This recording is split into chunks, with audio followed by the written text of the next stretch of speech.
wabarakatuh. Perkenalkan, nama saya Nanda Astria dengan NIM 2207400072.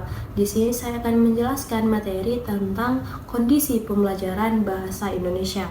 Di sini saya akan menjelaskan 3 poin materi. Yang pertama itu ada perkembangan pembelajaran bahasa Indonesia. Yang kedua itu ada faktor permasalahan dalam pembelajaran bahasa Indonesia. Dan materi terakhir atau poin terakhir itu tentang pengaruh globalisasi terhadap pembelajaran bahasa Indonesia itu sendiri. Sebelum lanjut ke poin pertama, saya akan menjelaskan terlebih dahulu sedikit tentang kondisi pembelajaran bahasa Indonesia pada masa sekarang ini. Bahasa merupakan alat komunikasi yang umum digunakan masyarakat dalam berinteraksi. Pemahaman akan bahasa sebagai fungsi sosial merupakan hal utama yang digunakan manusia untuk menerapkan interaksi sosial antar sesama.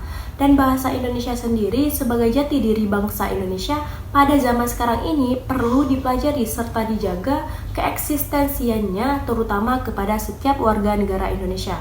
Bahasa Indonesia penting dipelajari oleh setiap kalangan masyarakat Indonesia karena mempunyai peran penting dalam membentuk karakter serta kepribadian kita sebagai warga negara Indonesia. Maka dari itu, sebagai warga negara Indonesia yang baik, kita harus senantiasa menggunakan bahasa Indonesia secara baik dan benar baik dalam ucapan maupun di dalam tulisan. Dan pada masa sekarang ini, dalam sebuah pembelajaran diperlukan sebuah kurikulum sebagai pedoman dalam pelaksanaan pembelajaran tersebut, yang dimana kurikulum ini merupakan rancangan atau rencana keseluruhan yang berkaitan dengan rancangan pengajar dalam suatu pembelajaran yang akan disajikan dengan tujuan agar tercapainya hasil dari suatu pembelajaran tersebut. Dan dengan adanya kurikulum ini, maka evaluasi terhadap suatu pengajaran akan diketahui melalui tingkat keberhasilan.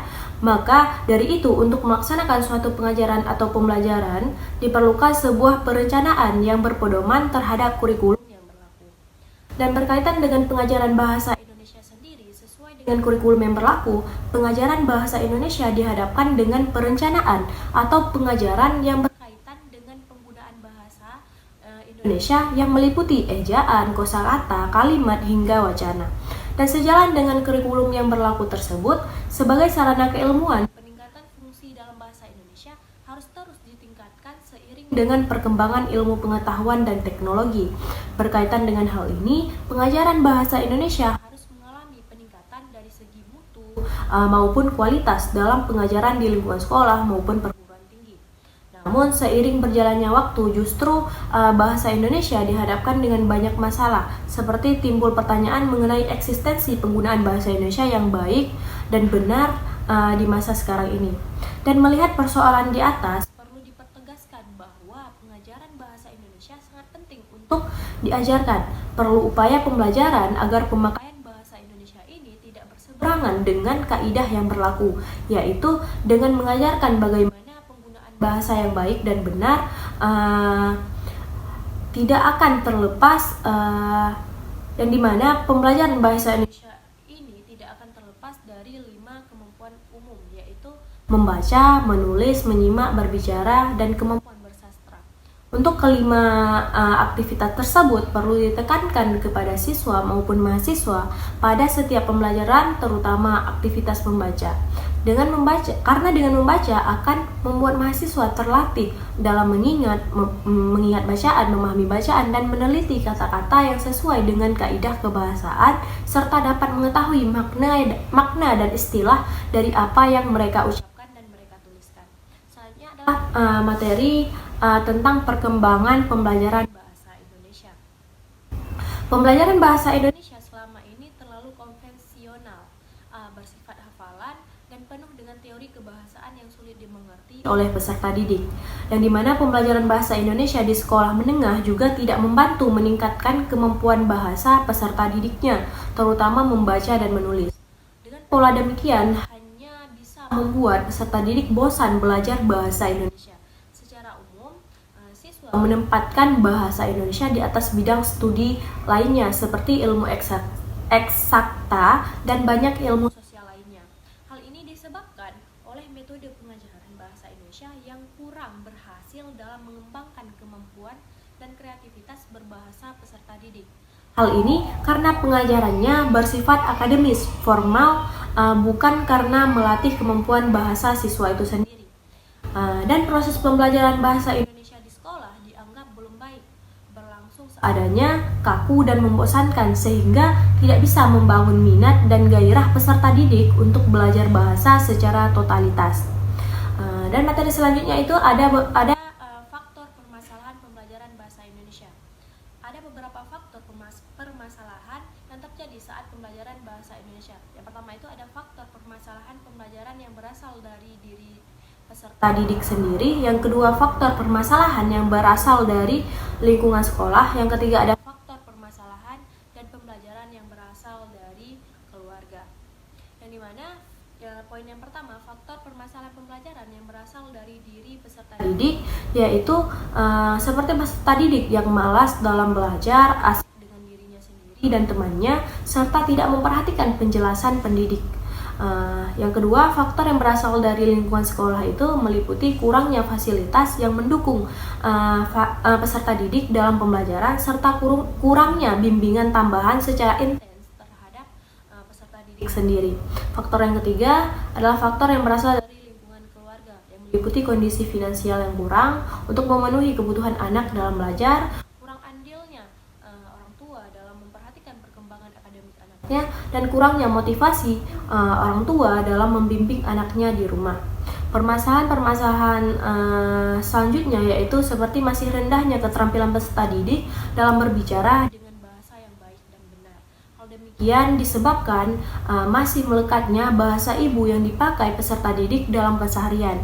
Peserta didik lebih menganggap bahwa mereka bercakap-cakap dengan temannya seperti biasa. Pendidik sering dianggap sebagai sebab tidak bergairahnya pembelajaran bahasa Indonesia. Tidak dapat diingkari, ada guru yang tidak berpotensi atau tidak berminat pada mata pelajaran bahasa Indonesia. Mereka yang mana guru mengajarkan bahasa Indonesia tersebut sekedar memenuhi ketuntutan dari kurikulum yang berlaku. Meskipun sastra berkaitan dengan bahasa, tetapi menyuguhkannya juga perlu kreativitas atau model penyajian tersendiri, seperti menyajikan drama. Misalnya, selain digabungkan menguasai materi ajar, pendidik juga harus dituntut memberikan contoh yang menarik saat membaca atau mempraktikkan dialog drama. Hal demikian rumit dilaksanakan oleh pendidik bahasa Indonesia yang kurang memiliki keseriusan dan talenta mengenai mata pelajaran bahasa Indonesia yang dipandang sulit dan juga lebih baik untuk dihindari.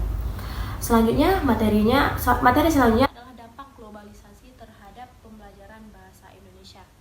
Globalisasi memiliki dampak terhadap pembelajaran bahasa Indonesia yang bisa bervariasi tergantung pada beberapa faktor. Berikut adalah beberapa dampak globalisasi terhadap pembelajaran bahasa Indonesia. Yang pertama itu ada pengaruh positif. Globalisasi dapat membantu masyarakat Indonesia meningkatkan pemahaman dan pengetahuan tentang bahasa asing, termasuk bahasa Indonesia itu sendiri. Hal ini dapat terjadi karena globalisasi menyebabkan lebih banyak sosial media dan juga komunikasi yang melibatkan penggunaan bahasa Indonesia. Yang kedua itu ada dampak negatif atau pengaruh negatif.